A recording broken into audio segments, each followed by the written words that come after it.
besoin du marché aux besoins du marché. te loolu mën nañ ko dab dabaatal ba ak secteur privé ndax am na liggéey yoo xamante ni ci bâtiment ak ci leneen tey mën nga am plombier bu baax soudeur bu baax te jarul mu am ay diplôme mais secteur privé bu ñu ko relancer ci industrie taw mooy deuxième point ndax président dafa ni da war nañu relancer le secteur primaire et le secteur secondaire que le secteur tertiaire dafa xaw a saturé secteur bi tertiaire bi dafa saturé maanaam liggéey yi nga xam ne ci ay toog ci ay bureau la ak ñoom seen dafa saturé li gën mooy ñu dellu ci mbéy mi ak ci napp gi ak ci càmm gi donc ak industrie aussi donc yéen mu ne évidemment pour yéen ngeen mën a recruter du personnel jeune am ay travaux à haute intensité de main d'œuvre surtout mooy c'est-à-dire que li ay xeetu liggéey yoo xam ne dinañ ci soxla ay loxo yu bari te jarul mu am ay diplôme yu sore ay niveau master thèse de doctorat non donc niveau technicien parfois même moins je pense que loolu cër bu mag la mais loolu yéen bu boobaa secteur privé dafa am xëy na lu ngeen cay xaar. waaye nee naa la ñun fi mu nekk nii ndaxte man biñ ma falee léegi président fédération industrie def na léegi ci ñetti semaine avant boobu Allemagne laa demoon ñu invité ñu Sénégal yi nekk foofu ci wàllu formation duale ndax Sénégal da koo def.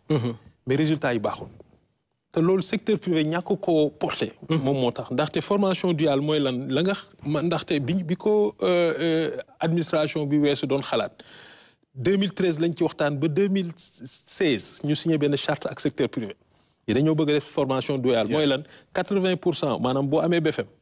maanaam ñu jël dévier ci 30% ndaxte boo xoolee ci jamono boobu 140 000 élèves ñoo doon am BFM ci at bu nekk ñu dévier ci 30% mais 30% yi dafa bëri ki fi nekkoon nii 25 000 bon 25 000 mu ni bon 2018 ba 2023 dañ ci def 25 000 par donc day nekk 125 000 xale yoo xamante ni 80% ci sa formation à partir de seconde ba terminale da nga koy def ci entreprise 20% yi nga def ko ci benn centre de formation bokkul ak formation professionnelle yi ci xam ni mooy formation alternance ba pare dañ lay fay mais ni si sunu xaalis la ñuy fay dañ 40 000 première année bi état mooy fay 100% deuxième année bi 50-50 ak secteur privé troisième année bi état génn secteur privé gàddu ko moom rek mais ci sunu xaalis ndax CFCE bi 3% sur la masse salariale 25 milliards te loolu boo xoolee sur les calculé naa ko sur les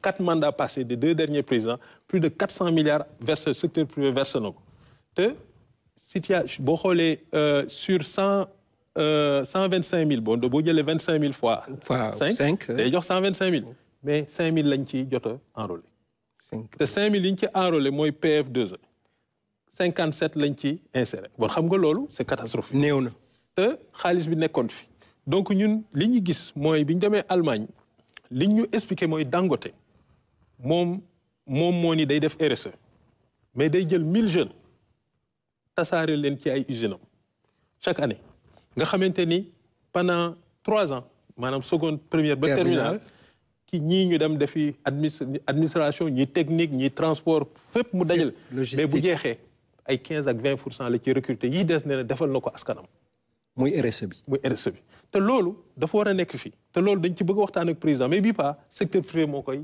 gàddu ndaxte loolu américains yi tur bi ñu ko wax maanaam formation duale sax maanaam mais américain bi ko créé Allemagne dañ ni education for employment man dañ lay jàngal pour nga am liggéey mais jàngaluñu la pour nga chômer waaw te loolu le coût de l'éducation ni président wax nii dafa bëgg ñu rationaliser les dépenses parce que am na lu président lu mu wax lu am solo nee na xaalis bi léegi nee na bu ñu am na ñaari yëf yoo xam du ko caaxaan mooy ne ñëpp fay impôt waaw impôt boobu fiscalité boobu bëggoon naa la ci laaj as tuut ndaxte yéen représentant secteur privé da ngeen yor ay entreprise te nee na impôt bi ñëpp la war te il a été très pédagogue dans cette partie là nee na impôt moom ñëpp la war et ensuite mu fàttali lan mooy njëriñal impôt ndax président dafa wax ni il veut de l'équité fiscale la ñëpp fay te loolu kumba am ndey ak kumba amul ndey na ko la wax te ñun loolu daf war a jeex secteur privé daf ci am loo xamante ni dafa am formel ak informel te boo xoolee dafa am benn rapport bu kii di def banque de données bu économique et financière bu ANSD di publier bu 2000 22 bi laa lay wax banque de données boobu wax na ni à peu près il y a 407 000 entreprises. 407 000 mais ñiy déposé état financier 18 000 lañu tey bon xam nga am na problème. bu mag. léegi industrie bi nga xamante ni moom moo gën a fës maanaam 12% la ci maanaam mi ngi def à peu près 2200 mais industrie agroalimentaire di genn wàll ki bon xam nga ni bon industrie jëm na mais mënoo nekk 12% ba pare fay le tiers des impôts. wax dëgg. bon ñeneen ñi ani ñu.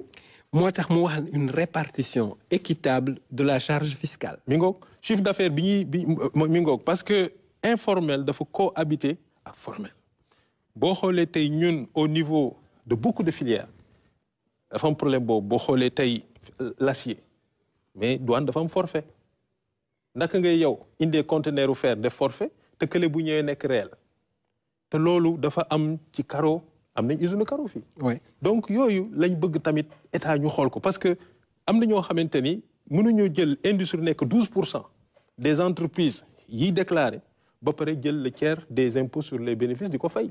donc loolu amul équité. président feneen fi mu wax ni efficacité et qualité des dépenses mu ni ndaxte loolu daf ko insister lu bëri te ñun loolu secteur privé dañoo jàpp même santé xaw na ko ñàmbaax te foofu malheureusement kiiwuñu ko ndaxte dafa am ay réformes yoo xam ne président mi ngi wax ay innovation yoo xam mën nañ ko def te loolu ñun dañ ci am ay propositions da ngay xool lu mel ni par exemple ci hôpital mais am na loo xamante ni c'est médical loo xam c'est non médical am na jéego yoo xamante ni hôpitaux yi def nañ ko mooy lu mel ni restauration léegi sous-traité nañ ko gardiennage sous-traité mais dañu war a gën a xuus te loolu dëkk yu mel ni Amérique latine dañ ko def mooy jëma la jox par exemple ñu jël maanaam wàllu facturation ñu jël wàllu nu mu tudd bianderie hygiène propreté nga xamante ni yooyu personnel yooyu mooy non médical xam nga am na personnel wala fa mais mooy infirmier mooy médecin ak ñooñu sage-femme ñooñu boo xoolee bëriwuñu te problème yu bëri ci hôpital bi du ñooñu ndax ñooñu dañuy def serment waaw serment d'Hippocrate pour les médecins te loolu yaxanal bi ci secteur privé mën a def te loolu loi bi dafa permettre ñu def ci ay PPP même aujourd'hui mën nañ tabax hôpital boo xamante ni privé maanaam parce que déficit dafa bëri mais pour que état concentré wu ci son rôle mooy faj mais nag li nga xamante ni moom c'est des activités yoo xamante ni maanaam non médical mën nañ leen déléguer voilà au secteur privé donc loolu mais en espérant que dans cette affaire-là dans cette option-là aussi il y aura pas un renchérissement des coûts des soins non xam président wax na ko président ci santé bi président wax na ni ci santé bi waaw wax na surfacturation yi te loolu li koy indi mooy concurrence waaw parce que xam nga lépp loo xamante ni maanaam offre et demande rek mooy li ma la wax ci ngay def waaw li mu la wax ci kii rek ci transport bi da ngay yokk offre prix bi wàcc donc loolu c'est mécanique leneen li nga xamante ni président wax na ko tamit te ñun secteur privé ñu gis suñu bopp mooy appel d'offre ndax dëkk bu mel ni Maroc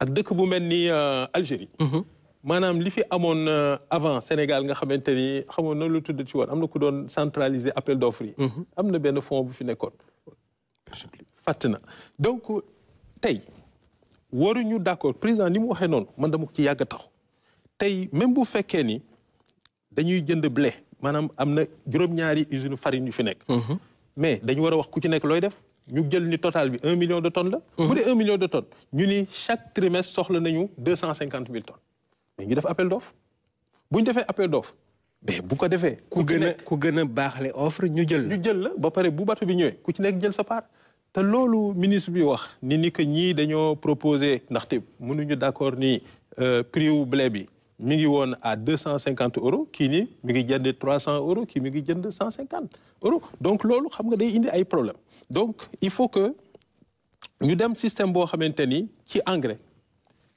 ci te loolu du appel du marché public ah ndax marché public xam nañ lan la mais lii même bu dee privé bi mooy jënd mais dafa am incidence sociale tout à fait waaw te loolu président loolu ñu ngi ko ci kii encouragé bu baax a baax même dëwlin mën nga ko def la même chose mën nga tey nii 200 000 tonnes dëwlin lañ soxla 200 000 tonnes dëwlin mais mën nga def appel d'offre bu ko defee bateau bi du ñëw ci ay bouteilles mais day ñëw ci ay en vrac bu ñëwee ku ci nekk jël sa part loolu nga def ko ci maïs le temps nag nga mën a am sa production locale loolu yaakaar naa ni président wax na ko te loolu ñëpp ko ci war a jàppale ndaxte dafa jëm ci apaiser le climat social parce que njëg gi bu comme li ñu wax rek bu poos yi bu poos yi xawee boo ci yëgee dara donc loolu yaakaar naa ni am na leneen lu président wax loo xamante ni à part l'apaisement du climat social président wax na ci transparence te transparence boobu wax na ni ci publication des navires ci pêche bi te loolu arraisonnement wu yenn navires yi mooy ñu jàpp mi ngoog président wax na tamit mutation wu fonds politique fonds secret loolu alors voilà c'est ça loolu maanaam dañ rafetlu sa position waaw ndaxte du question sax ñun bu ñu intéressé peut-être que am na ñoo xam ne bëgg nañ xam président ñaata la am lan la ci def mais yaakaar naa ni maanaam ku am jikko yi ñu gis di nga mën a séddale. Et apparemment tu sembles dire peu importe l'appellation que ça s'appelle fonds politique ou fonds secret. Voilà donc beneen bi mujj bi nga xamante ni malheureusement waxuñu ko lu bëri. xuusuñ ci torop. mooy le souverainisme économique gis nga professeur. Président dafa wax ni il y a plusieurs souverainetés sectorielles. lim na c'est une somme de souveraineté. C'est une somme de souveraineté. La souveraineté. ñun nag dañoo gëm ñun industrie ni que la souveraineté industrielle. mooy le pivot. ndaxte boo jëlee tey problème bi ñu am ci wàllu dundal réew mi gis naa benn vidéo ministre de l'agriculture mu ni machine yu bëri daa am problème de pièces de rechange. ndax bu fekkee ni yow engrais bi. président wax na ko nee na wàññi nañ ko. wàññi nañ ko nee nañ dañ ko wàññiwaat. danañ ko wàññiwaat mais il faut que absolument ñu am industrie chimique. ICS bi nga xam ne nañ fi industrie chimique. ICS waaw ICS moom dañ ko war a xoolaat. loolu beneen waxtaan la et puis on a la matière première à. te dañ ci war a jàppale nguur gi. ndaxte état taxu na temm pour xoolaat négocier waat maanaam wala jëlaat ndaxte convention bi day jeex en septembre. te loolu yaakaar naa ni secteur privé dafa war a taxaw temm jàppale état. pour que état mën a ndaxte am na ci ay 200 milliards yu ñuy dégg ak yu dem mais yooyu yëpp maanaam peuple bi dañ ci war a ànd ak état nekk ci wetam solidaire loolu mooy wàllu engrais urée bi ñu wax ni danañ ko defar usine bi ndaxte loolu la souveraineté maanaam industrie boobu. industrie des intrants souveraineté industrielle. waaw deuxième chose mooy matériel agricole nañ ko assembler même bu fekkee ni mënuñoo defar sax nañ assembler. assemblage am pièce de rechange yu mu disponible.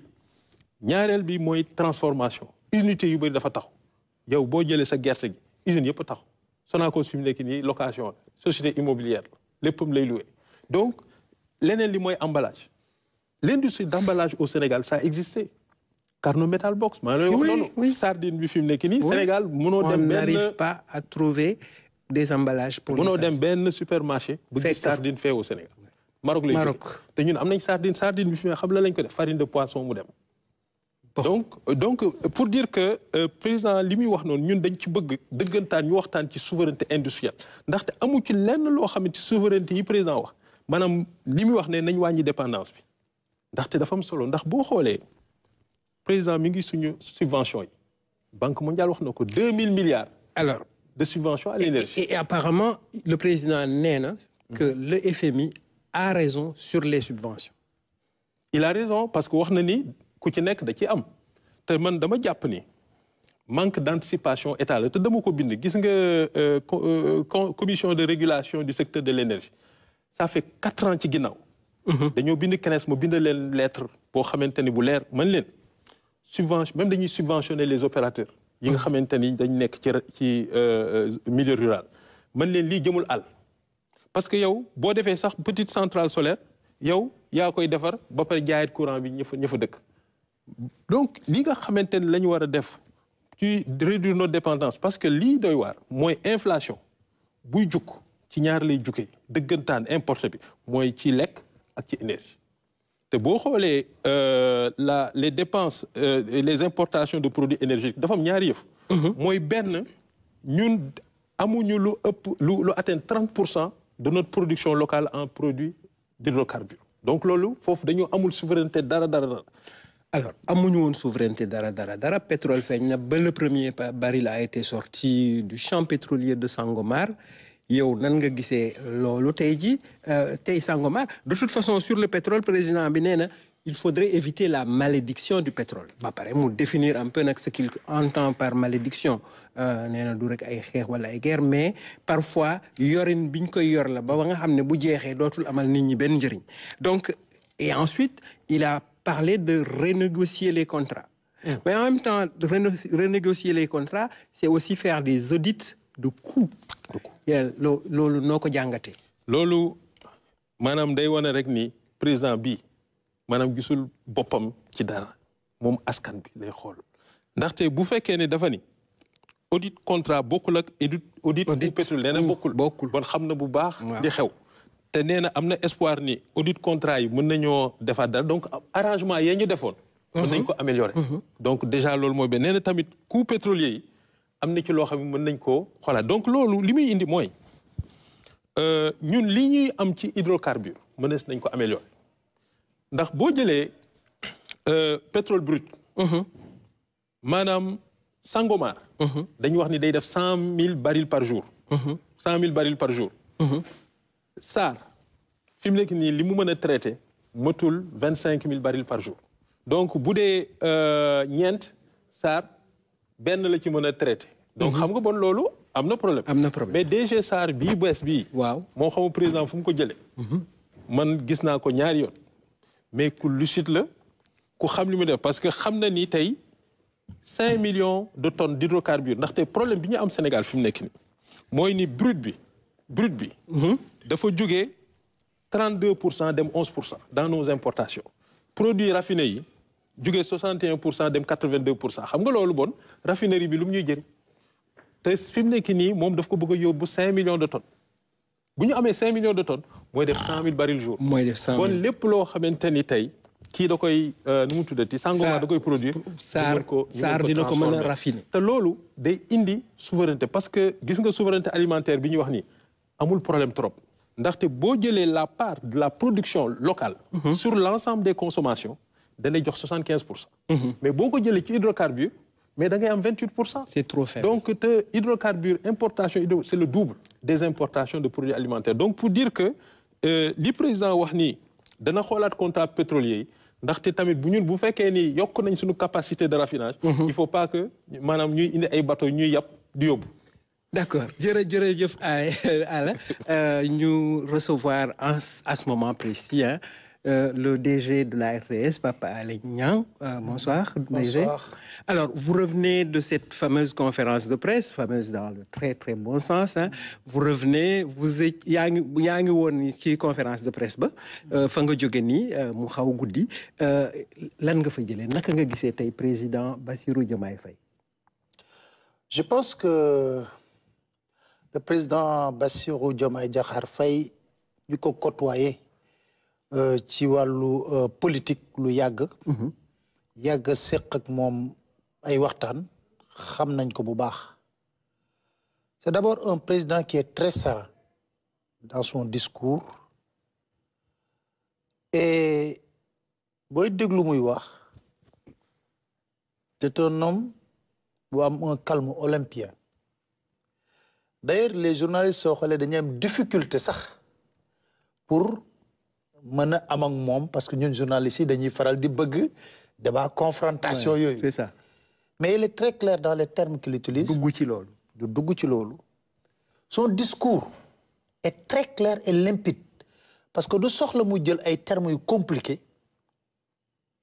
dafa mesurer ci li muy wax mais en même temps dafa leer ci li muy wax.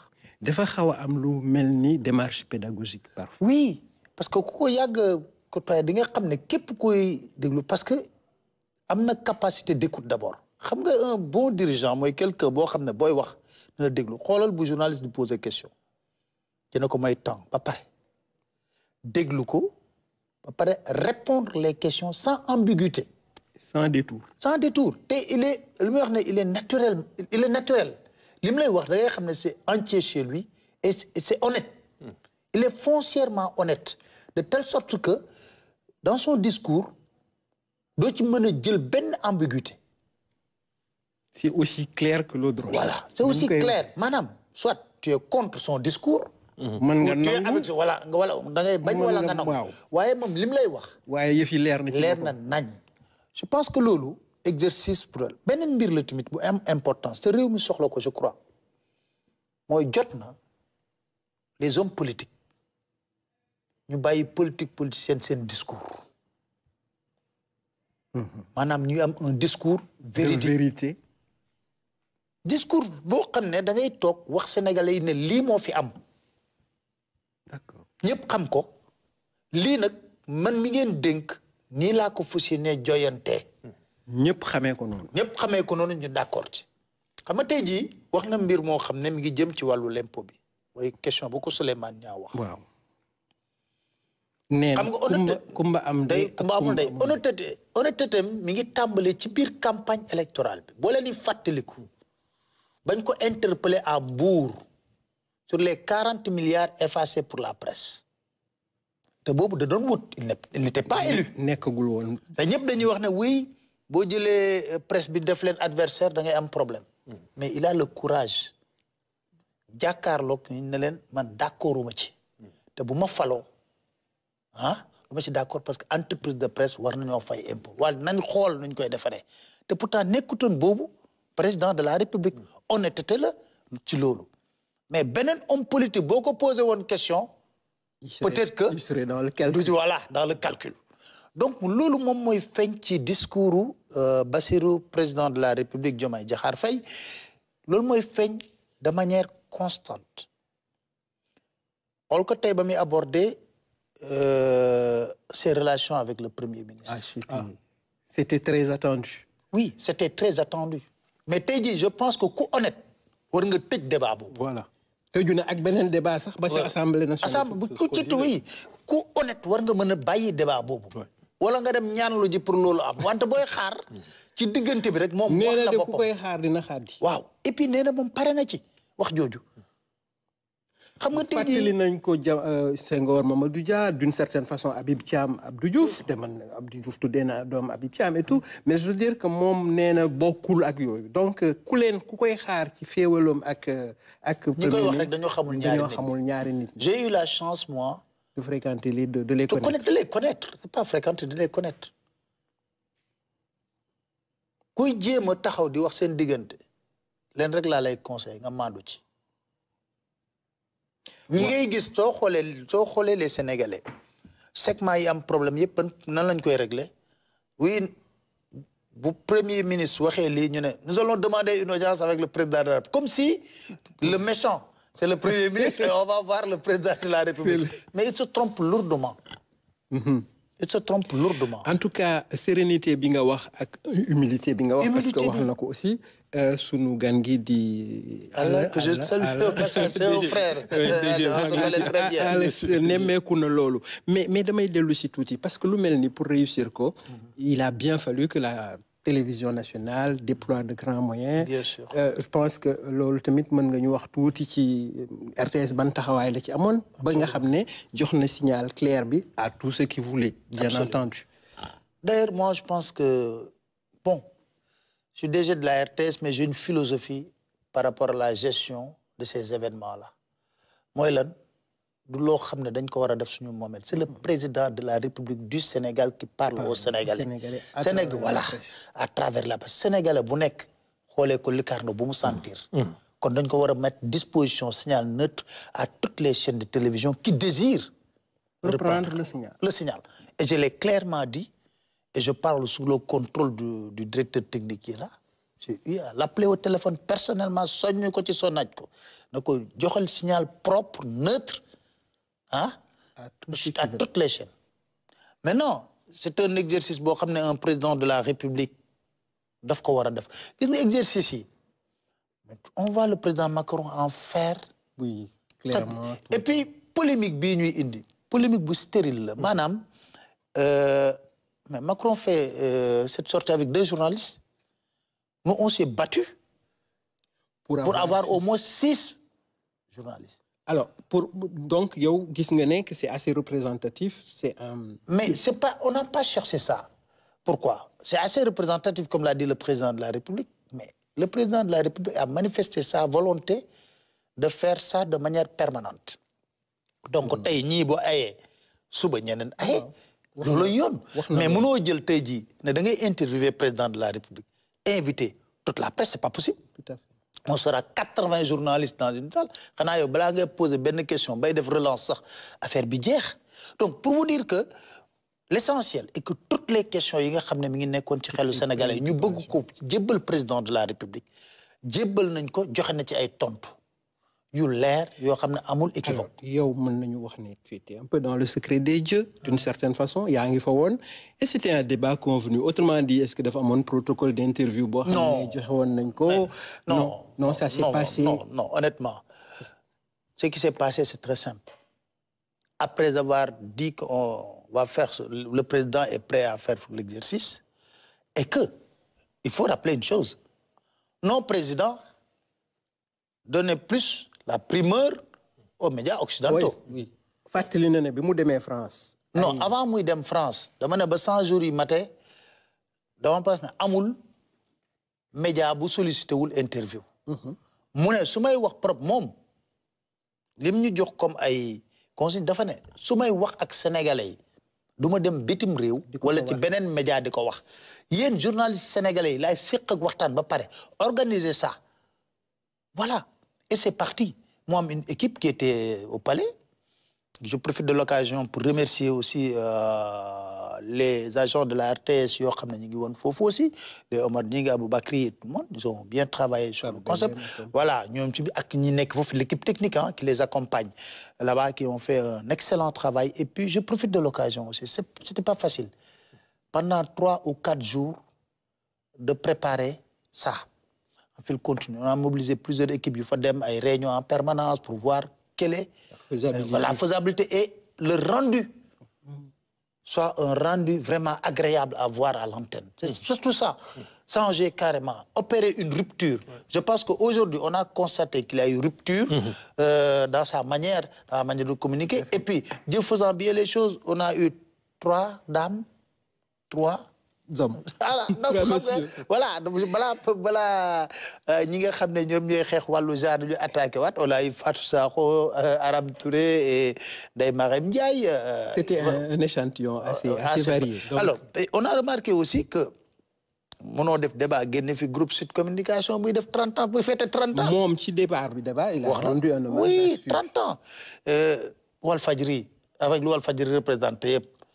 nga jógee fa nga ñëw aussi GFM Télé Futur Média avec mon ami sympathique Souleymane Niang qui était là-bas nga jógee fa ñëw APS agence de presse sénégalaise qui est le fournisseur. Oui, fournisseur. Tu prends Sans Limite qui a un taux de pénétration aujourd'hui exceptionnel comme site internet. C'est les nouveaux médias et qui concurrencent fortement, qui nous concurrencent fortement. Ah oui, j'avais une fois dit ici à ces journalistes, attendez, vous n'êtes plus aujourd'hui les décideurs. Hein. Les réseaux sociaux sont en train de nous supplanter. C'est ça la vérité. Maintenant, il y a une multitude de producteurs d'informations. Aujourd'hui, je veux dire, les journalistes perdent un peu le monopole de la production de bien sûr. Maintenant, de quelle information il s'agit, ça c'est un autre débat. Lui, il est au-dessus de la mêlée. Et Ousmane Sonko, etc. Il dit que, en plus, il a dit quelque chose d'assez amusant. Il dit que lorgner à regarder. Oui. Je l'autorise à regarder. Ouais, je l'autorise à regarder. Waaw xam nga loolu mooy bu mu rek di laqatu di yër mbir mi di ko yër di ko bëgg yootu na ko xool réellement. Mais je crois que ça aussi c'est un signe d'humilité. Oui, parce que vous savez, je pense que dafa bëggoon wax digganteem ak Ousmane amul benn ñagas. Je pense que ce pays a besoin de sérénité. Moi, je me bats pour ça. Je me bats. Pour moi, je suis à la tête de la RTS, mais je dois me battre pour ramener la sérénité dans ce pays-là, de part et d'autre. Parce que nous avons été victimes des épreuves que ce pays a connues pendant 3 ans. Mais il faut avoir cette capacité, épurer ce cœur, d'indi rancœur, d'indi un esprit revanchard, pour bâtir, voilà. Un esprit de dépassement. Et je suis au-dessus de la mêlée. Quand vous demandez à l'opinion sénégalaise, chaque jour, de faire les mesures de faire, surtout parlant de la reddition des comptes. Mais remarque, le président l'a dit aujourd'hui, quand il dit que man xam naa ki ma placé mandat de dépôt xam naa ki dañ bloqué samay dossier su man du ma ñëw su ma neexoon léegi mu ne 1 mois ngi nii ñu ngi may jox ay nit mais li ma bëgg mooy bu ñuy def ay changement mu nekk nit ñi nga xam ne on met les hommes qu'il faut à la place qu'il faut pour ñooñu mën a joxe une justice on a besoin de sérénité on n'a pas besoin je vous dis que peut-être que les personnes qui ont été victimes de cette machine infernale de la justice peuvent en témoigner gis nga wala fi dañ koy léebu ñu ne tëj nit kaso yomb na mais génn ko fa dafa jafe c'est important c'est pourquoi justice je veux dire que nous mën nañ fi toog 2 heures de temps mën naa la nettali ay anecdotes yu bari du amul njariñ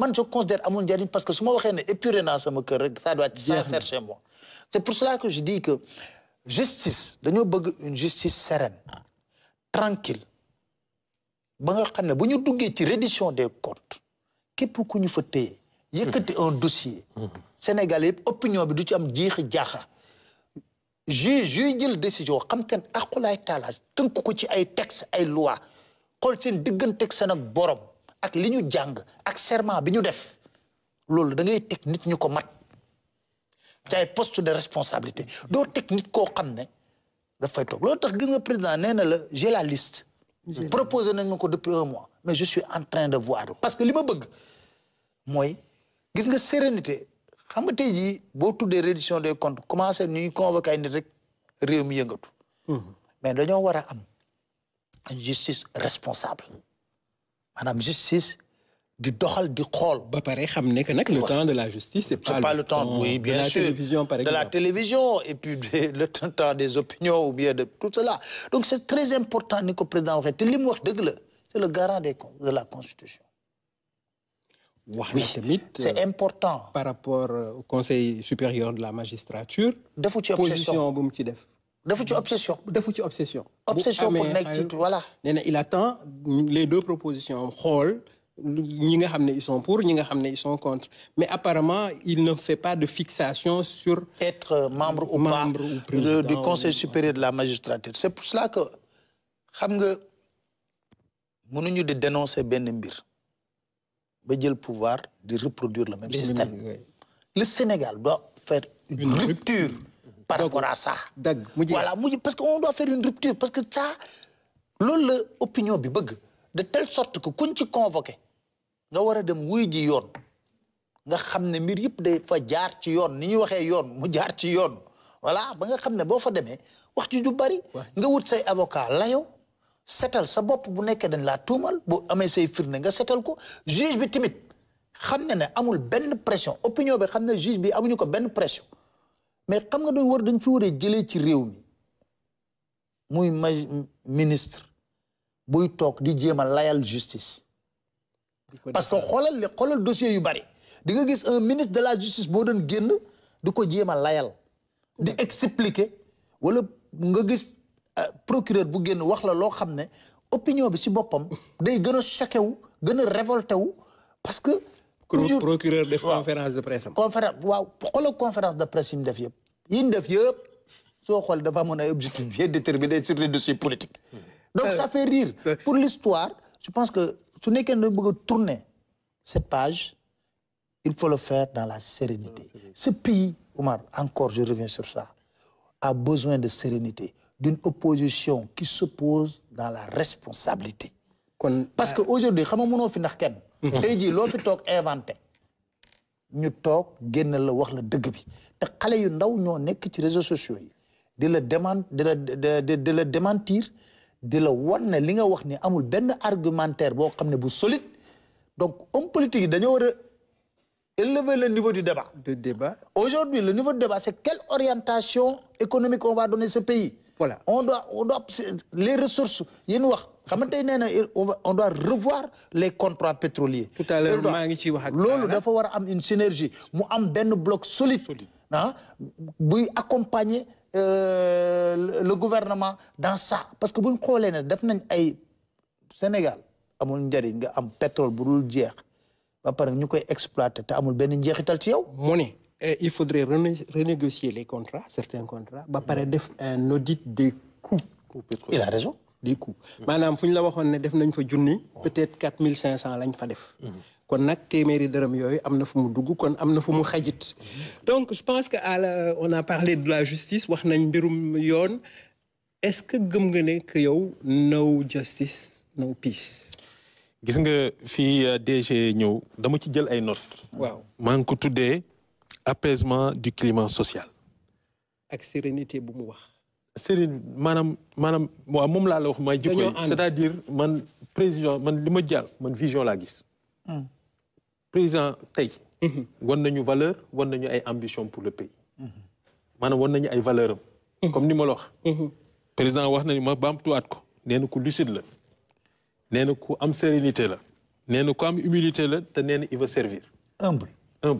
waaw mooy humilité bi. humilité bi waaw. bon loolu defe naa expose déclaration de valeur la. tey Sénégalais yi man en tout cas tey laa découvrir mon président.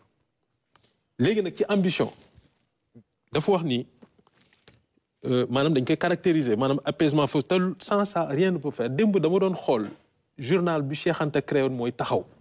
1977. tiré à 10 000 exemplaires. Cheikh 43 pages. clandestin en plus. 43 pages.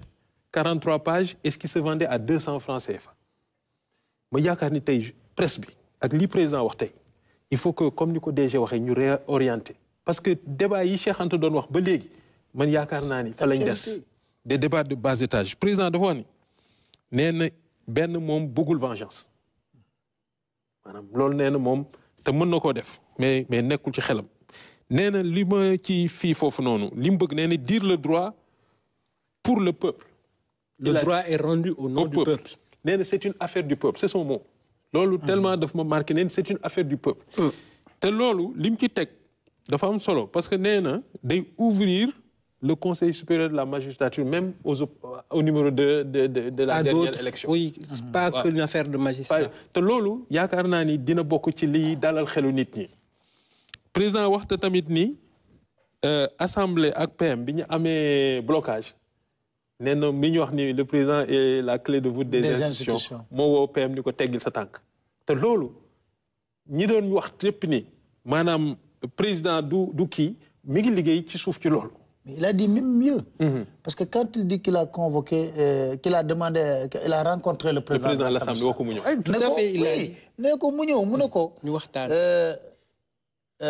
Débat d'orientation budgétaire. C'est encadré. C'est encadré. Loi organique. Oui, loi organique encadrée. Or, la déclaration de politique générale n'est pas encadrée. Parce que l'union de 3 mois, parce que Abdoul Mbaye a fait 5 mois après. Il y a d'autres qui ont fait. Donc, la vérité, c'est pas encadré. Mais yo, le plus grave, Assemblée nationale. Mais remarque, c'est l'institution qui légifère, mais qui est hors la loi. Oui. Hors la loi. Parce que vous voulez convoquer un premier ministre, alors que le règlement intérieur de l'Assemblée nationale ne le dit pas. Mais je pense que depuis 2021, tu fonctionnes avec un faux règlement intérieur. C'est simple. Vous légiférer à une loi. Vous faites voter à une loi. Vous avez ce règlement intérieur, mais vous et puis, tu es conscient que parce que vous n'êtes et c'est pas la première fois. Mamadou Lamine Diallo l'avait dit. Doudou Wade l'avait dit. Yagna. Nous t'en savons. Mais tey ñu ne leen defar leen seen règlement intérieur. Mais kulo bi mën na yomb. Bu nekkee ne kii da nga foog ne dafa ragal a def déclaration politique générale. moo tax mu lay wutal muy wut lay. léegi yow te lay bi xam na ne du lay. parce que lu am la. léegi yow li gën a yomb kay pour vérifier ndax moom ñeme na def déclaration politique générale ou pas mooy. te yomb na. defaral sa règlement intérieur. conformer na ko léegi defar naa règlement intérieur yow laay xaar. c'est aussi simple. C'est pas compliqué et surtout c'est une institution man li ma gën a choqué ci loolu mooy c'est l'institution qui légifère. ñoom ñooy defar c'est trop être la loi. Quand on me dit que le premier ministre doit respecter la Constitution, oui, mais à l'Assemblée nationale. L'institution qui légifère. Elle ne doit pas respecter, même si le règlement intérieur n'est pas dans la Constitution, mais c'est une institution qui doit être conforme. Mais je crois que l'affaire est en passe d'être conforme. De trouver une solution définitive. Le président dafa am beneen problème bu mu wax. nee na foncier. ndaxte foncier. coowal suuf. ndaxte yi ñu xam ak yi ñu xamul am na ñoo xam ne dañuy bës seen xol man yor naa terrain boo xamante ni fi mu nekk nii 100 000 logements dama ci bindu. waaw 2002 laa ko amoon 16 millions. mais ba léegi 2024 wax naa ko ministre kii Fofana. dafa jommi. te fi mu nekk nii am naa lépp ba nga xamante ni lan moo des léegi mooy décret de désaffectation pour mën a defar titre foncier. mais est-ce que on doit prendre un quart de siècle. dans ce pays pour trouver une solution entre 2002 ba 2024. alors mais am na leneen loolu lu tax moo loolu. président maanaam ci wàllu séddale dama la ne jikko mooy séddale. jikko mooy séddale nee na 9 personnes yu am. 1134 parcelles. waaw mi ngi ko 9 personnes te loolu dafa bokk ci apaisement bi. c'est-à-dire problème yii nii. Mbourkat ak yeneen. il faut absolument ñu régler ko ba pare ñu jàll économie. parce que dëkk bi xale yi ni ñu bëree ambulants yi ñu gis fi mu nekk nii. il faut président fi mu ñuy woo ci souverainisme économique. ndaxte yi mu wax yëpp nee na souveraineté pharmaceutique nee na dafa bëgg alimentaire nee na militaire mais militaire tey Maroc mi ngi bëgg a def ay munitions ndax xam na ni yow boo bëggee soutenir une guerre faw nga am ay munitions. donc souveraineté boo ko bëggee dafay am liggéey. non je pense que Alla c'est pour ça qu'il a parlé de différentes souverainetés. yi nga lim yooyu yëpp. du rek économique wala dans l'économie il y a plusieurs formes de souveraineté. dem na aussi c'est pas seulement que une souveraineté militaire symboliquement oui il y a encore une présence française au Sénégal mais c'est autour de 300 soldats qu'il y a ici. On n'est plus à l'époque où il y avait des bases et des voilà quoi aussi bien navales qu'aériennes. du loolu léegi il faudrait que aussi ñi xam loolu ñi wax loolu xam ne que c'est une escouade de soldats qu'il y a ici aujourd'hui. mais pour le symbole ça peut être fort après boo ko dégloo it wax na qu'il faudrait que nit ñi toog waxtaane les accords de coopération aussi bien militaire coopération économique ak bu mu mënti doon mais il insiste sur une chose mooy que xeetu coopération bu ñu fi mën a indi ak réew mu mën a nekk mu nekk une coopération mutuellement bénéfique mutuellement bénéfique. teg na ci beneen sax nee na mutuel et respect de nos cultes. et de nos cultures. te loolu tey dafa am solo ndax xam nga ñi ñu wax ñaari tur yi. dañ lay lebal mbaa pour ñu lebal la faw nga def lii. ba mu waxee loolu man dama ne président lan la bëgg a wax ci respect de nos cultes. ah donc pour dire que parce que loolu boo amulee souveraineté bu fekkee da ngaa soxla xaalis rek ñu ni la lii boo ko deful di dana donc war na leen ni lii nii. maanaam souveraineté mooy tax nga mën koo def mais pour revenir rek fële daf ma ñor loolu professeur Diaw. mooy ni maanaam presse bi yaakaar naa ni tey il faut que ñu xàlli yoon pour wax liggéey koom-koom te yii ñuy dugg maanaam question naa am question yow pose nañ ko président man wax dëgg fa maa ngi lay wax ni la yii nii daf ñuy tardeel li ñu war dëggantaan ndaxte l'enjeu dafa doy waar gis nga les primo demandeurs li ANSD génne. lu doy waar la maanaam boo xoolee en 1980. 85 000 primo-demandeurs la ñu doon am. mooy 15 ans wut liggéey pour la première fois. bi ñu demee 1990 ñu yegg 150 000. après bi nga xam ne président Wade. ñu dem 250 000 fii ñu ngi 300 000. at bu jot di nga am na pyramide des âges bi koy def. donc yow man j'étais président. de la commission transformation structurelle de l'économie ci PSE. mooy PAP 3 bi dañoo gis ni en 10 ans de PSE 1 100 000 emplois lañ créé. mais il y a eu 3 millions de jeunes. donc yow bàyyi nga fi déficit de 2 millions. le gap te gap boobu comme ni ma la wax. jànguñu amuñu formation. donc fi mu nekk nii président fi ñu ko war a jëmale mooy waxtaan ci filière yi. moo xam agriculture moo xam industrie. transformation yooyu mooy liggéey yooyu mooy wax. te nag journal 100 francs. journal 100 francs sensation lay wut. te dafa am leneen loo tamit loo xamante ni président ci boppam cherche le consensus ni mu koy déggee nii muy wax ndaxte dama mës a dégg kuy wax ni le consensus est de l'obscurantisme mais ku bëgg a assumer ay responsabilités am la te loolu. tamit yaakaar naa ni bu fekkee ni dafay xuus ci lool moo xam renégociation contrat yooyu dafa soxla maanaam ñu ànd ak moom secteur privé ànd ak moom ñu teer les débats de xaw ma moom ak PM nee na loolu da nga toog da nga xaddi man yaakaar naa daal loolu mooy plaidoyer bi nga xam ne nañu apaiser ndaxte sujet yi mu wax ni bu ko defee même maa ngi dégg sax mu ne dafa bëgg wàññi aussi des pouvoirs pour jox ko nee na le premier ministre est faible. il dit qu'il est faible constitutionnellement. constitutionnellement même bu fekkee ne am na ñu naan dafa am doole bu bari.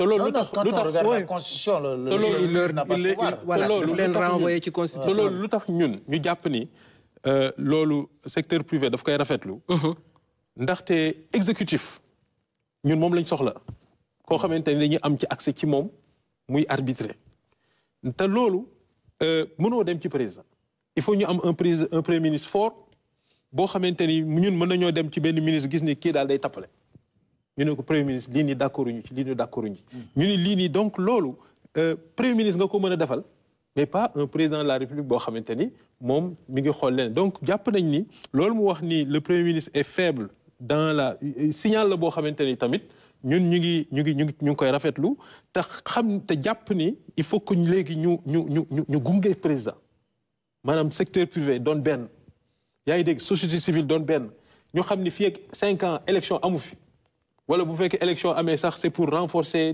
li mais que ñu wut liggéey fexe ba nga xamante ne xale yi nga xam bombe à retardement la.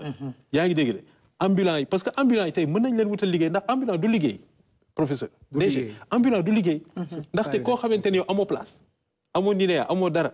da ngay taxawaalu rek. Même si le concept est très ambigu parce qu'on a des ambulants qui sont sédentaires. Sédentaires, bon. C'est ce que je dis, hein. Parce que souvent, jëlee nañ ambulant yi fii ma leen bon. Il n'est pas ambulant parce qu'ambulant n'est pas censé être fixe. Parce que gis nga DG.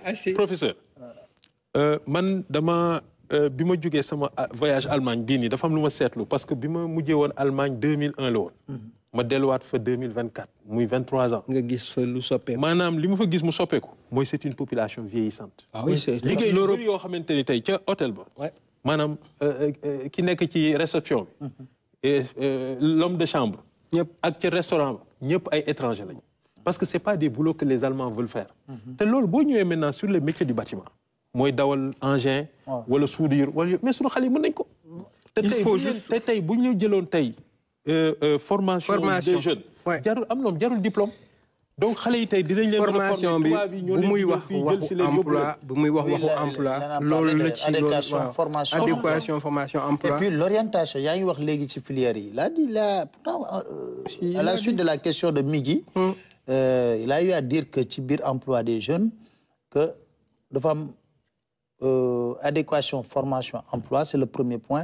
Deuxième point mu ne l'orientation des jeunes vers les filières yi nga xam ne moom moo nekk des filières yu mën a joxe emploi yu mën a joxe emploi mu ne parce que li ñu remarqué mooy secteur tertiaire bi. Tertiaire bi il est hypertrophié. Alors donc il faut les orienter ci primaire secondaire pour ñu mën a jël benn volume dans le cadre du travail mais toujours que c'est assez cohérent dans ce qu'il dit. Et ce qui est cohérent aussi, et je crois qu'il est conforme à toute la démarche bu mu fi wane mooy la rationalisation des dépenses publiques. Il a insisté là-dessus. Ça, je pense que c'est... par exemple, sur les... Il en a parlé quand Boko Haram l'a dit sur les dissolutions promises par rapport aux institutions. Parce que ça, c'est des lois qu'il faut voter à l'Assemblée nationale. waaw loolu doo tëb rek def ko. est-ce qu'on a une majorité qualifiée boo xam ne bu ñu demee mën nañu permettre ñu voter ko c'est beneen question. beneen mbir la. beneen question la moo tax il faut que les gens fassent très attention. ci li ñuy wax par exemple oui il avait promis ça. gis nga fonds politique lu ñu ci wax dafa na fekkuma fi fonds politique. dara maanaam fekku fi dërëm janvier février mars avril li ñu voté pour at. nee nañ ko phrase 4 mois dem na. dem na loolu nga mën a tirer comme conclusion mais loolu yëpp am na mais je crois que am na benn sérénité boo xam ne woon loolu moo ñuy indi timit ci li mu wax ci wàllu impôt bi nit ñi war a fay. parce que moi je connais ce dossier xam nga lu tax remise gracieuse yi muy wax bañ ko bindee ñoom en tant que syndicat le débat maa ko organisé woon avec Elimane Pouy à l'époque qui dirigeait le syndicat sur la question des remises gracieuses. Parce que moi, je ne pouvais pas comprendre. Nous maîtriser le dossier. Mais moi, en tant que journaliste, je ne pouvais pas comprendre que nous avons pouvoir un ministre. Nous avons un bureau. Tok. Ci ciobare bopam ci dal bakana mu ne bal naa ñi moi en posant le débat à l'époque dama ne woon mais est-ce que lii waruñu ko encadrer même buy am ñu xool quel mécanisme la ñu war a def pour encadrer ko mu am luy justifier ñu mën a baal une entreprise loolu parce que c'est facile parce que niche de corruption là bien sûr.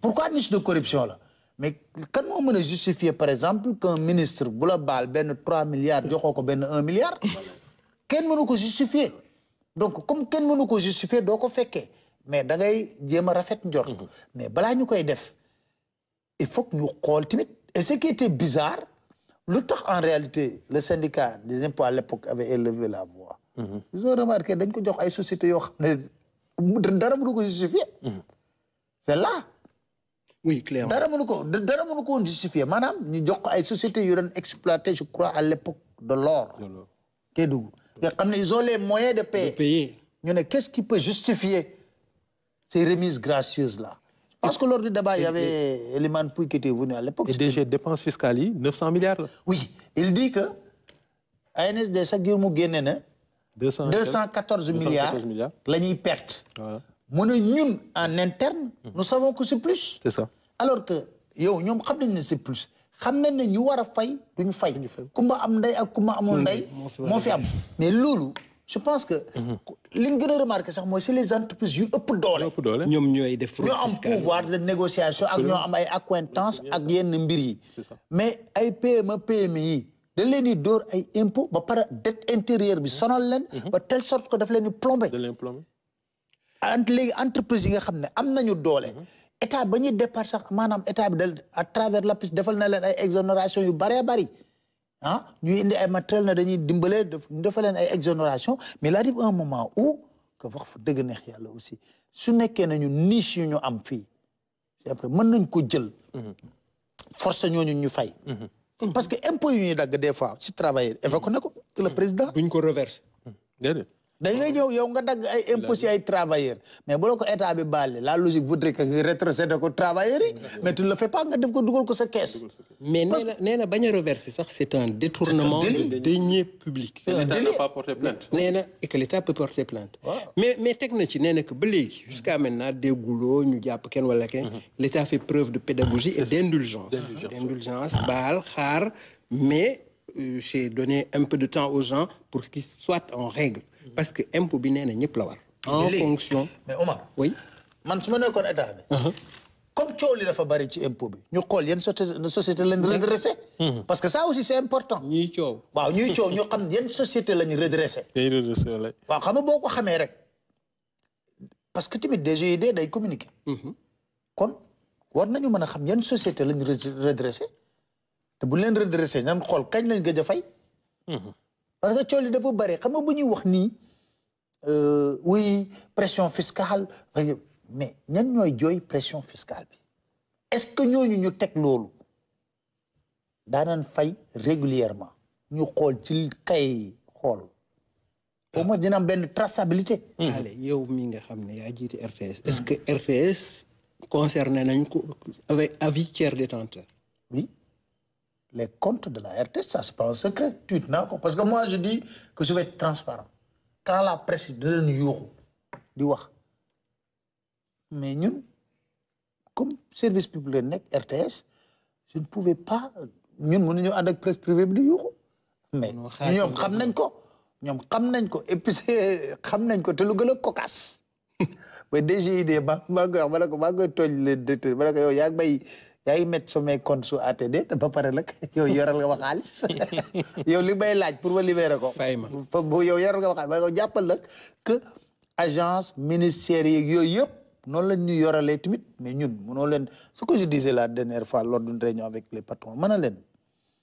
quand on parle de la RTS par exemple oui day capter publicité bi mën na ko mais isa xam ngeen ne agence yeeg ministère yi li ñuy yoral RTS te on a l'obligation ñun de les accompagner duñ ko jooy fenn mais yéen bu leen yorelee fay leen bu ñuy fay RTS la ñuy mujj teg ci suuf xam nga lu tax ñi kii ñoo bokk kër mën nañ régler problème bi mais ñii presse privée nañ leen fay léegi RTS du fayeeku benn yoon je peux pas dire le montant qui depuis 2022 2023 su ma ko boole woon suñ ko boolee c'est des milliards que les agences les ministères les institutions doivent à la RTS mais pourtant DGID ba mu jëlee décision na day xool ndax presse mais dañu mettre sous ATT. Ils nous ont exigé de libérer un chèque. On a dû négocier et on a payé. te bañ koy fay moom mi ngi ñu yoral montant boo xam ne moo ëpp leen ko fay. non ñoom voilà pour vous dire que voilà. loi bi moom léeg-léeg dafay xaw a doy waar. pour leeral man je suis à l'ARMP comme conseil régulation. mais am na ci benn année dañ ñoo defal ATD. pour dire que man côté boobu vraiment tamit il faut ñu leeral ko mooy impôt dafa tëddee ñaaxaandaay. waaw maanaam boo demee ba bàyyiwuloo ARMP sax ah koo xamante ni jaayul deful dara nga tëj fi jaay ay kii la li ma xamante ni tam bëggoon naa ci revenir mooy président dafa wax agence de centralisation. centrale d'achat pour l'État. loolu maanaam code bi da koo permettre def na article 41 la. centrale d'achat te kenn mësu koo def ci Sénégal fii maanaam boo xoolee maanaam le législateur.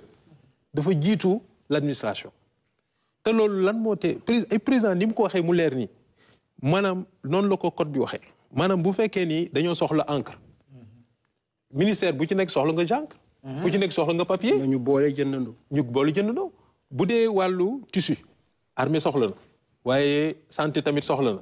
école tamit soxla na ñu dajale mais mën nañ jël def ci te bu boobaa ci ngay mën a def contenu local ndaxte tant que da nga bàyyi kenn ku ci nekk rek. ku ci nekk di jënd góor te loolu xaalis bu tasaaroo la. mais loolu sax gis nga niche de corruption lay jëkk. voilà. xamul tax. bu nekkee ne ministère bu nekk instance bu nekk. ku nekk da ngay wut say copains nga ñëw toog ñu def marché. ñu def marché ñu jeex. nga kii jaayee encre 1000 francs kii jaayee encre 10 000 francs. c'est ça la vérité. te état mooy fay. te état mooy fay. te li mu wax état ngay jël te li mu wax noonu. dafa am solo. mutualiser te mutualisation bi. yamul foofu rek yamul foofu rek. pour baamtuwaat ko ci li état di génne mais nee na même les biens de consommation sensibles wax na ko nee na engrais wax na ko ci blé danañ dajale aussi centraliser te loolu yaakaar naa ni ñun loolu lañ ci jiwee pax rafetlu njort nag ni maanaam loolu dana tax ba ñun ñu gën ci mën a am ay opportunités parce que gis nga wut liggéey d'abord commencer ci say naka tuddee sa weewu tànk bay commencer sa weewu tànk commande de l'état bii nii te lii nii wax dëgg fa yàlla nañ jàpp ni président li mu bëgg mooy état déjà nañu centraliser te centralisation boobu muy bëgg dafa bëgg tamit ndax code bi dafa ni def naa article 53 la mu ni lépp loo xam dép ci budget de l'état li ñu koy fayee maanaam ñun ñooy propriétaire étranger bi bokkoo loolu moom c'est clair bon jàpp ni donc lii de ñeen maanaam discours bi daal ñun rafetlu nañ ko njort. rafetlu ngeen ko njort donc vous êtes optimiste par rapport à je veux dire tout le discours du président. allez wax na ci mbirum endettement tamit. nee na Sénégal enfin il y a jamais suffisamment de ressources maanaam du doy mukk. du doy li xale yi di wax du doy bay des. donc noo gisee la situation par rapport à l'endettement. mais je pense qu'il a été très clair aussi sur ce point. nee na la situation qu'on a trouvé ici dépasse même l'entendement. soo xoolee gisoo nee na dès que ñu fal ko. ba mu demee hôtel de la Place pour ne pas citer fi mu ne moon ñëpp ko xam. alors il avait dit que ba mu yegsee foofu lépp luy stock sécuritaire la doon njëkk a vérifier. nee na xaw tuuti. dootu ñu amati problème courant. problème énergie. c'est fait à dessein je ne sais pas. avec personne. wax na it prix yu ndox ba. prix yu ndox non prix yu ndox bi man mi bokk naa ci ñu génn convention ba. mbir ma waaw. ñu ko fësal man mii dem non man mii bokk naa ñu génne convention bi en interne bi nga xam ne dañ ko bëggoon a def. siiwal ko. c'est ça je me rappelle. waaw génne ko pour na leen lii mënuñu précipité wu di signer ay convention alors que dafa am benn régime bu bees bu installé. c'est ça. la logique même les décrets que le président a signé. loolu je pense que question d'éthique. question d'éthique tu ne peux pas bàyyi 12 ans nga yor réew nañu waxante dëgg rek. 12 ans nga yor réew xam ni nga bëgg a def yëpp nga bàyyi ba nga xam ne yow ay gagné nañ sa candidat le 24 ci yoon lu gënoon a yiw rek mooy nga ne 24 ba keroog may joxe lenge yi du ma xaatim dara. question d'éthique parce que lépp lu ma fi xaatim tamit li ma ko signé ki may wuutu moom moo koy xaaral ma xool moom nu mu fas yéene doxalee. loolu mooy yoon moo gën a élégant moo ëpp éthique mais di gaawantu signer un décret le 24 le 25 le 26 ba le 2 jour bi ñuy def prestation serment jam ñaajo yow yaa ngi tëju di signer ay décret le 2 nga xam ne ki lay wuutu mi ngi ñëw parce que amul élégance loolu ci yooyu mu xaatim am na ci benn bu xam ne RTS la concerné waaw mooy bu juróon suñu coow li fi amoon rek mais bon du coow sax parce que le 27 la ko xaatim le 27 mars la xaatim décret boobu le 29 ki ma wuutu signé accord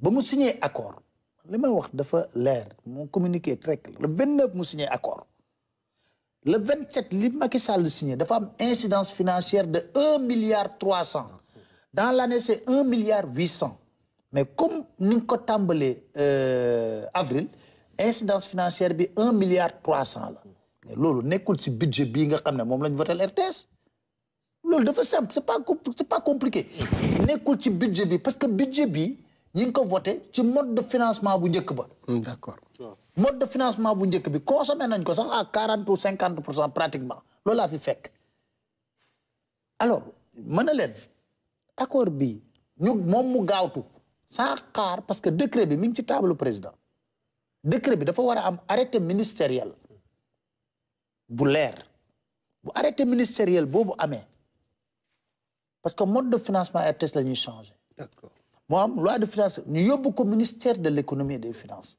mu am comité boo xam ne ministère de l'économie et des finances mooy toog ak ministère de l'énergie parce que ça touche redevance bi Sénélec di verser pour la bu ñu toogee ñu xool li ñuy définir le mécanisme ba pare ñu doog a créer benn compte créer loi de finances rectificative mais décret bi ba ko président ba ko Macky Sall fa mu nekkoon bougé wu fa arrêté ministériel amul versé wu ñu xaalis bi dara amu ci mën a leen léegi nag comme loolu amul nañ dellu fañ newoon avril li ci gën a scandaleux mooy man su ma toppoon logique bi mën naa sax porter plainte parce que on a utilisé le budget là pour de fausses augmentations de salaire def ko avril def ko mois de mai pour nous mettre devant le fait accompli quelque chose qui est injuste amul benn décence d'ailleurs parce que yow kay signé nga sa décret yow ki nga jox d'accord ku def accord bi ne na décret am na waaye accord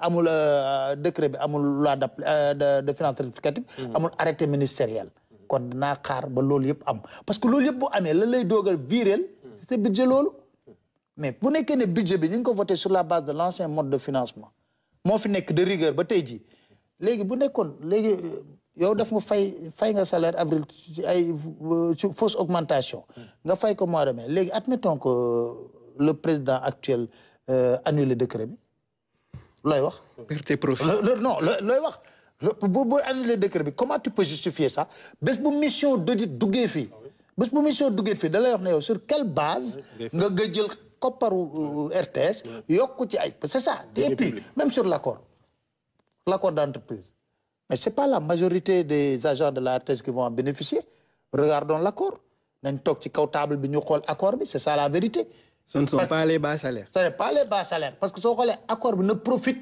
qu'au directeur qu'au chef de département ak yooyu parce que c'est ça la vérité quand tu regardes l'accord quand quelqu'un me dit prime de responsabilité ñu jëlee ko 150 000 yóbbu ko 850 000 francs 700% d'augmentation est-ce que loolu xel mën na ko nangu 150 000 yóbbu ko 850 000 au lieu d'en faire même une prime de fonction mais nga yóbbu ko prime de responsabilité pour boucler que nga xam ne même fonction bi bu la fa jëlee da nga koy continuer de percevoir loolu amul sax d'essence pour man fii on est 775 agents ou même plus bu ñu waxee ne dañuy def ay accords ñëpp la war a toucher mais mënuñ jël benn catégorie boo xam ne ñoo fi nekk rek ñu tëju yokk seen accord yoo xam ne loolu jaaduwul donc amul équité d'accord amul équité je pense que loolu c'est un problème boo xam ne dañ ko poser pour que la majorité parce que ñiy jouir di bénéficier réellement ci accord bi au total matuñu 100 d'accord ma duñ mat 100 parce que boo jëlee tous les directeurs les chefs de département ak yooyu boo leen jëlee ñoom matuñu 100 alors d'accord on va refermer un peu ce chapitre qui concerne que la RTS maintenant pour aborder un autre je veux dire chapitre qui qui concerne tous les Sénégalais maanaam ñamu laal moo gën a bëri mooy wàññim njëkk yi. tey président bañ ko dégloo dafa ne njëkk yi wàcc na mais dina gën a wàcc. parce que volonté politique la parce que xam nga posé nañ ko question bi sax ne ko comment se fait-il nga trouver benn situation bu compliquée sur le plan financier. nga am quand même la capacité wàcc bés bés. mu leen dafa am yoo xam ne daf ko jël. xool urgence yi ak priorité yi mu dugal fa. def naa fépp fu ñu nekk ci réew mi. da nga war a xool lan mooy priorité ak luy urgence. pour réewum Sénégal. est-ce que luxe la ñuy def yenn pookare yi ci réew mi wala déet. moom li ko soxal mooy espoir bi ko fal. xam na ko xam na attente sénégalais yi. xam na jafe-jafe sénégalais yi. mu ñëw na leen fonds yi ñuy def fii du ko alloué fii ak fii nañ ko dindi recentré ko am fu ñu koy dugal. mais je pense que et il a dit que on va continuer dans cette logique. te loolu xam nga lan la. rationalisation. Optimiser pour permettre xam nga lan les urgences qu'on les règle parce que le Sénégal tout est urgent xam nga yaa ngi wax léegi est-ce que régler le problème des inondations n'est pas une urgence est-ce que l'histoire des engrais des semences n'est pas une urgence yaa ngi bëgg a régler affaire de souveraineté alimentaire est-ce que loolu du urgence boo paree ci loolu nga jub ci njàng mi est-ce que du urgence mais je pense que le régime là s'il se bat pour régler des questions qui sont très simples et basiques les questions alimentaires l'éducation, la santé. Aujourd'hui, la santé, le problème c'est quoi? Mais man nga tabax hôpital boo xam ne hôpital du ay mur plateau la plateau médical la lu tax nit ñi di jóge fii di dem faju ju fële c'est pas parce que on a des médecins au contraire ñoom fii lañ dañ ñëw di jàng si ba léegi marocains yi fii la ñuy jàng si mais lu tax nit ñi di jógee Sénégal dem Maroc di faju du ñàkk xam-xam plateau bi ñu fay fekk peut-être lañ dul fekk fii mais du xam-xam parce que fii la marocains yi di jàng see fii ñu bari fii la ñuy ñëw roote donc de telle sorte que dafa am ay défis yoo xam dañ ko war a relever mooy maanaam yenn hôpitaux yi ñu fexe xam nga mosoon naa ko wax au temps du président Macky Sall man na ko couverture maladie universelle baax na je souscris mais bu ñu ñëwoon ci premier mandat bi ne premier mandat sama objectif xam nga lan lay doon mooy relever les plateaux médicaux de tous les hôpitaux de ce pays moom wax na relever le plateau médical wax na formation des spécialistes parce que nee na c'est vrai am na hôpitaux yu bëri yu yanj yu ñu tabax ak yëpp def ci koppar yu bëri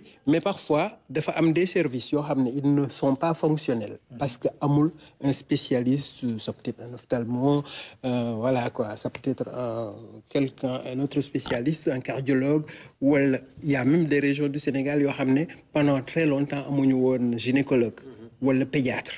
Je prends l'exemple de Kolda ou de Matam. Donc, parce que justement, voilà, la question de la spécialisation et du relèvement des plateaux techniques. Donc, damay ñëwaat ci yow parce que comme yow tu es un économiste, wax na que wàññi njëkk yi dinañ ci gën a suux, am na dina amaat yow yaakaar nga ne loolu mën naa nekk ak naka lañ koy doxalee. waaw mooy li ma wax rek gis nga foofu président fi mu laa dafa wax ñaari yëf dafa ni méthode d'approvisionnement yi dañ koy xoolaat.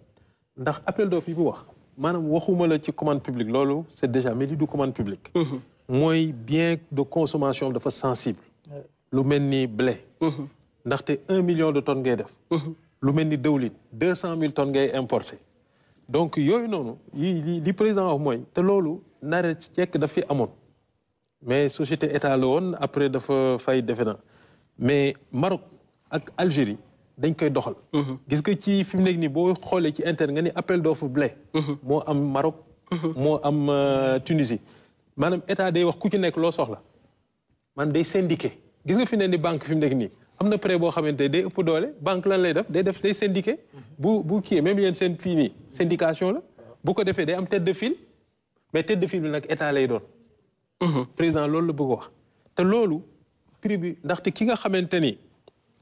dafa ëppale part de marché ci 1 million de tonnes yi 25% la am mais kooku moom bu fekk te dégg naa ni kooku moo gën a cher le loolu le ministre bi wax mais bu fekkee ni da ngaa dajale yëpp ni 1 million de tonnes nga lancé appel d'offre mais prix bi day wàññeeku ba pare nag leneen li ci tey mooy li président di wax ci même bateau kii yi man loolu xam naa ko ndax manutentionnaire la yaa ngi dégg loolu lu am la maanaam nga jënd ci même fournisseur te prix bokkut donc président li mu wax nii dafay def parce que boo jëlee 1 million de tonnes par trimestre c'est 250 000 tonnes mais donc te bateau 40 000 tonnes la donc ñaata bateau nga mën a indi par semaine.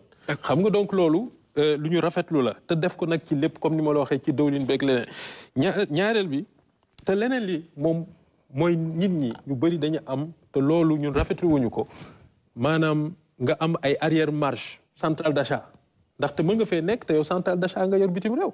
maanaam da ngay jël sa bénéfice ca sa maison mère nga xam ne fii état même boo defee perte sax jarul dara ndaxte récupérer nga sa bénéfice ca kaw te loolu EGG xaw na ko junj te loolu dañ ko war a nettoyer parce que état mënut a abandonner maanaam 15 500 francs sur le sac du blé parce que TVA am ak droit de douane ba pare fekk ni yow yaa ngi am ay marge ci kaw donc lii lu mënta ñeneen bi mooy li ma la mooy agence boobu noonu président dafa ne agence de centralisation des achats de l'État loolu nag moom c'est le code des marchés moo ko wax amul maanaam dañ ko régler déjà maanaam le cadre mooy li nga doon wax keroog le législateur moom jiitu na l'État l'administration maanaam administration moo dëgër waaw te loolu yaakaar naa ni képp koo xamante ni yow tu es un acheteur te li code bi wax mooy il suffit seulement que ministre des finances ak ARMP validé ko bu ko defee ñu kii yaakaar naa ne administration waruñu suba waruñu xaar président def li waaw ku ci nekk nañ waxante seen biir xool yi ngi ñu war a mën a mutualiser même fi mu nekk nii da ngay xool ci biir même ministère de l'agriculture mën nga am koo xam programme bii day subventionné lii ci engrais lii mais yooyu yëpp nañ ko dajale def benn appel d'offre. jërëjëf Alla dañuy daal di xam nga waxtu bi mu ngi ñuy xaw a dab dañuy bàyyi DG mu daal di sànni kàddoom bu mujj ci mbir mi ak xool nu ñuy envisager ce qui reste à faire. Voilà pour man li ma waxoon au départ laay dellu si waat ce pays a besoin d'un climat apaisé ce pays a besoin de sérénité après les épreuves yu ñu traversé xam nga demoon nañ ba Sénégal ñëpp le pays risque de basculer dans le chaos yàlla def li mu def ñu génn ci ay vraiment des blessures mais ki yàlla teg ci bopp réew mi tey jii nee na ñëw ma fi pour fayantoo aw ma esprit revanchard te ci loolu laay woo ñëpp te ci loolu tamit je pense que le sens de la responsabilité et de la mesure dafa war a am quand je dis ça mooy l'opposition am na droit parce que man loolu laa gëm dans une démocratie il faut une opposition qui s'oppose normalement loolu mooy indi sax vitalité démocratique et je crois que on a des acquis dans ce pays dans ce pays-là on parlera plus de troisième mandat dans ce pays-là c'est réglé un président lucide il va savoir que c'est pas la police la gendarmerie la justice les prisons qui vont régler le problème parce qu'on l'a utilisé pendant 3 ans hein et ça n'a pas à un niveau vraiment inacceptable à la limite abominable ça n'a pas réglé le problème donc kuy am xel xam di nga xam ne le Sénégal est un pays de dialogue et il l'a souligné il a dit que bu ñu dialogué bu ñu nekkee ci période de tension xam nga dialogue assise bi amul benn tension nee na voilà c'est dans ces périodes là où il y a la sérénité apaisée qu'on peut échanger pour être constructif parce que bu nekkee ne dañu nekk ci tension ku nekk day ñëw ak intérêt partisan am ku nekk intérêt partisan am lay jiital da ngay gis sax ñu jël nit nga récuser ko parce que da nga jàpp ne kii mënul jiite donc pour vous dire que vraiment moi je lance encore un appel à tous les acteurs politiques société civile ñëpp pour qu'on aille vers benn gentleman agreement laa koy wooyee de sérénité ñu opposer dans la légalité en attendant parce que fi mu nekk nii jëmuñu ci ay élection ñu ngi jëm ci leen un débat constructif te souligné na ko aussi le président nee na ñëpp ñiy wax ci opposition bi maa ngi ciy déglu ñëpp parce que amaana mën nañ wax loo xam ne day jariñ réew mi ma jël ko jëfee ko donc il est réceptif et il se veut maintenant un président qui est au-dessus de la mêlée clé de voûte des institutions bëgg na loolu je pense que loolu kon ku nekk il a dit qu'il est au-dessus de la mêlée et qu'il a le meilleur premier ministre donc il y a pas d'ombre entre les deux en tout cas c'est un premier ministre qui travaille bosseur D'accord, qui travaille jusqu'à tard dans la nuit, peut-être qu'il nous regarde. Alors donc, c'est la fin de ce rendez-vous qu'on a fait, rendez-vous qu'on tient à l'antenne depuis 21 h. Président de la République nee na yu mel ni du ñàkk di faral di am tous les 3 mois ou les 6 mois, ça reste à définir finalement la durée. En tous les cas, digg na ak Sénégalais yi, pas seulement avec la presse ce n'est qu'un intermédiaire. Hein. Donc, digg na ak Sénégalais yi des rendez-vous comme ça, parce que nee na loolu ça participe de la reddition des comptes. mooy bu ñu la dénkee dara nga war a mën a dajeeg nit ñi de temps en temps waxtaane li ñu la dénk foo ci toll bu dee ay koppar it nga xam nga wax ñu foo ko dugal. En tout cas maa ngi lay gërëm Pape Alé DG de la RTS, maa ngi gërëm aussi Alassane Gueye mi nga xam ne moo fi toogaloon CNES. donc di jox téléspectateurs yi beneen rendez-vous ci giir bu gàtt. Merci beaucoup.